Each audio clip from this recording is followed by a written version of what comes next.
Hello. Katulad nyo rin ba ako na sira na ang budget dahil pecha de peligro? Palayo-layo pa ang sweldo. Pero kailangan pa natin magluto ng ulam para may pangbaon. Sakto, pinagtagpo tayo ng tadhana. Kaya samahan nyo ako at tuturuan ko kayo magluto ng chicken adobo sa pinakamurang paraan. Okay? Ihandaan nyo na yung mga papel, kartulina, Manila paper, index card, lapis, ballpen, pentel pen. Okay? O kaya screenshot nyo na lang yung recipe na ipopost ko. Mas mainam yun. Okay?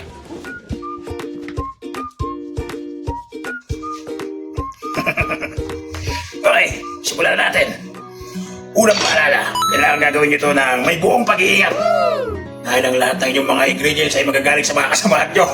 Okay, sisiguraduhin nyo wala sila. Kasi pa inyo mga kaalaman. Tara! Sige na to, ha? Sige. Wala. Ito, pwede na to. Beef, wala ba problema to? Di naman iiyak yan. Ito ay kiparagay. Vegetable section naman tayo. Isa pa paalala, kailangan maging patas ang pagtingin nyo sa inyong mga kasamahan, ha?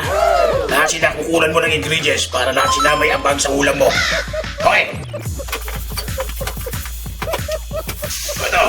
Ito kay paring B. Kung kanina pa ka kay paring A. Hindi na natin papangalanan, ha?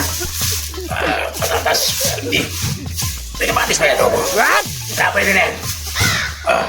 Dahil nakuha na natin ang ingredients si paring A, si paring B, si paring C naman tayo.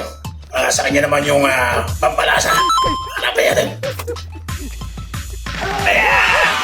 Dahil kompleto na ating ingredients, pwede na tayo magsimula na ating pagluluto. Pangatlong paalala, kung mas makapal ng mukha ninyo kaysa sa akin at napakatamad ninyo sa buhay, huwag na kayong mag-abala pang magluto, ha? Mabang-abang na lang kayo sa luto ng mga kasama nyo. Maburap na habang buhay.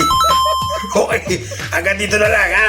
Manunod pa ako sa YouTube. Paano lutuin itong adobo. Bye-bye!